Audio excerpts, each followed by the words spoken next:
ഇതിൽ വലിയ ഗൂഢാലോചന ആരോപണം ഉയർന്നിട്ടുണ്ട്. ഇപ്പോൾ CPM സംസ്ഥാന സെക്രട്ടറിയും വനംവകുപ്പ് മന്ത്രിയും ഒക്കെ പറയുന്നത് ഇതിൽ ഗൂഢാലോചന അന്വേഷിക്കണമെന്നുള്ളതാണ്. അന്വേഷിച്ചോട്ടെ, ഗവൺമെൻറ് അവരുതല്ലേ. ഇത് യഥാർത്ഥ പ്രശ്നങ്ങളിൽ നിന്ന് ശ്രദ്ധ തിരിച്ചുവിടാനുള്ള ജുഗുപ്സാവഹമായ പ്രസ്താവനകളാണ് ഈ നടത്തുന്നത്. എന്ത് ഗൂഢാലോചന ഇതിലുള്ളത്?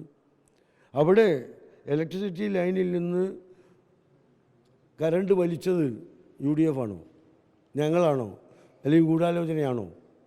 ഇത് നേരത്തെ അവിടെ നടന്നിരുന്നുവെന്നും ഇത് അവസാനിപ്പിക്കണമെന്നും പറഞ്ഞ് 6-7 മാസങ്ങൾക്ക് മുമ്പ് നിലമ്പൂരിൽ ഇങ്ങനെ ഒരു ഉപതെരഞ്ഞെടുപ്പ് ഉണ്ടാവുമെന്ന് പ്രതീക്ഷിക്കുന്നതിന് മുമ്പ് പരാതി കൊടുത്തിട്ടുണ്ട്. അത് ഗൂഢാലോചനയാണോ? എന്താണ് ഇതിൽ ഗൂഢാലോചന എന്നൊന്ന് പറഞ്ഞു തന്നൂടെ? അതിന് പച്ചക്കള്ളം പറയാം. ശ്രീ AK ശശീന്ദ്രൻ എന്നും പറയാം, ഇനി പറഞ്ഞാൽ NCPക്കും എന്തും പറയാം. പക്ഷേ കേരളത്തിലെ ഒരു ഉത്തരവാദിത്തപ്പെട്ട മന്ത്രിക്ക് അത് പറയാമോ? സംഭവം ഉണ്ടാകുന്നതിന് മുമ്പ് മലപ്പുറത്ത് പ്രകടനം നടത്തിയെന്ന് അദ്ദേഹം പറഞ്ഞു. എന്ത് തെറ്റായ വാക്കുകളാണ് ഇദ്ദേഹം ഉപയോഗിക്കുന്നത്. പണ്ട് മാനന്തവാടിയിൽ ഒരു പാവപ്പെട്ട കൃഷിക്കാരനെ കാട്ടാനെ ചവിട്ടിക്കൊന്നപ്പോൾ അദ്ദേഹം അത് ആഘോഷിച്ച് പാട്ടുപാടുകയായിരുന്നു. ഒരു ഗാനമേളയിൽ ഒരു ആഘോഷത്തിൽ പങ്കെടുത്ത് പാട്ടുപാടി ആർത്ത് ഉല്ലസിക്കുകയായിരുന്നു ബഹുമാനപ്പെട്ട വകുപ്പ് മന്ത്രി. ജനങ്ങളോടുള്ള, വകുപ്പിനോടുള്ള, ഭരണത്തോടുള്ള അദ്ദേഹത്തിൻ്റെ പ്രതിപത്തിയാണ്. അദ്ദേഹത്തിൽ നിന്ന് നമുക്ക് എന്ത് വാക്കുകളും പ്രതീക്ഷിക്കാം. വകുപ്പ് മന്ത്രി ചോദിക്കുന്നത് അനധികൃതമായി സ്ഥാപിച്ച കെണിയിൽപ്പെട്ട ഒരു മനുഷ്യൻ ജീവൻ നഷ്ടമാകുന്നു, അതിൽ വനം വകുപ്പിന് എന്താണ് ഉത്തരവാദിത്വം എന്നാണ് മന്ത്രി ചോദിക്കുന്നത്.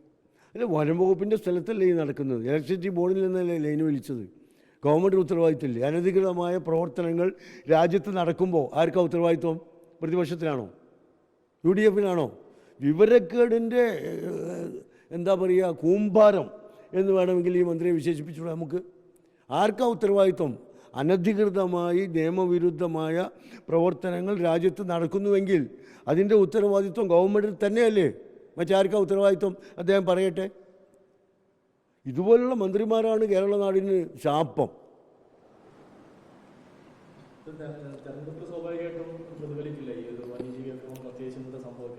തീർച്ചയായും ഒരുപാട് സംഭവങ്ങളുടെ ആവർത്തനമാണിത്.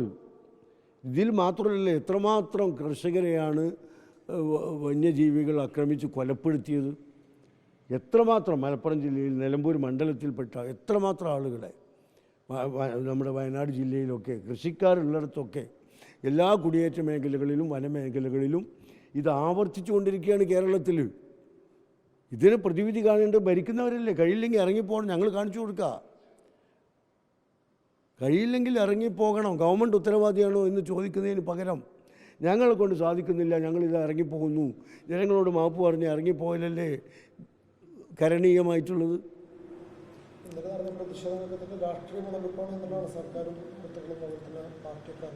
അല്ല, ഞങ്ങൾ രാഷ്ട്രീയ മുതലെടുപ്പിനാണ് ഇതിൽ പ്രതിഷേധിക്കുന്നതെങ്കിൽ മുതലെടുക്കാതെ അവരൊന്ന് പ്രതിഷേധിക്കട്ടെ. എന്താ പ്രതിഷേധിക്കാത്തത്?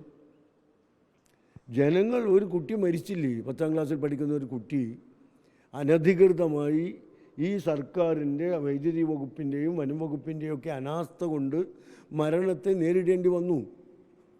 അതിൽ വകുപ്പുകളുടെ തെറ്റായ നേരത്തെ പരാതി കൊടുത്തിട്ട് പോലും നടപടിയെടുക്കാത്ത നിലപാടിനെതിരെയാണ് പ്രതിഷേധം. ആ പ്രതിഷേധം ഞങ്ങൾ നടത്തണ്ടേ? ആ പാവപ്പെട്ട കുടുംബത്തിന്, ആ കുട്ടിയുടെ കുടുംബത്തിന്, അവരെ സ്നേഹിക്കുന്നവർക്ക്, ഇവിടുത്തെ പാവപ്പെട്ട ജനങ്ങൾക്ക് വേണ്ടി ഞങ്ങൾ രംഗത്തിറങ്ങുന്നത് എങ്ങനെയാണ് ഗൂഢാലോചനയാകുക?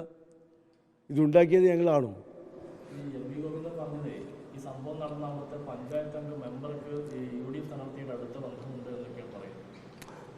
അല്ല, അങ്ങനെ പഞ്ചായത്ത് മെമ്പർ ഏത് പാർട്ടിക്കാരനാണ് എന്ന് നോക്കിയിട്ടാണോ ഈ വൈദ്യുതി വകുപ്പ് ഇങ്ങനെ ലൈൻ വലിക്കാൻ മൗനസമ്മതം കൊടുത്തത്? എനിക്കറിഞ്ഞൂടാ. ഇതൊക്കെ സർക്കാരിൻ്റെ അനാസ്ഥ കാണിക്കുമ്പോൾ അതിന് തൊട്ടടുത്ത് UDFകാരുണ്ട്, അടുത്ത വീട്ടിൽ മറ്റവനുണ്ട് എന്ന് പറഞ്ഞിട്ട് കാര്യമല്ലോ. ഈ സംഭവത്തിൻ്റെ ഉത്തരവാദിത്വത്തിൽ നിന്ന് സർക്കാരിന് ഒഴിഞ്ഞു മാറാൻ കഴിയുമോ? വൈദ്യുതി വകുപ്പിനും വനം വകുപ്പിനും ഈ ഉത്തരവാദിത്വത്തിൽ മാറാൻ കഴിയുമോ? കഴിയില്ല. അതുകൊണ്ടാണ് മുടന്ത് ന്യായങ്ങൾ പറയുന്നത്. പക്ഷേ കേരളത്തിലെ, പ്രത്യേകിച്ച് നിലമ്പൂരിലെ ജനങ്ങൾക്ക് ഇതിൻ്റെ യാഥാർത്ഥ്യങ്ങൾ നന്നായി അറിയാം.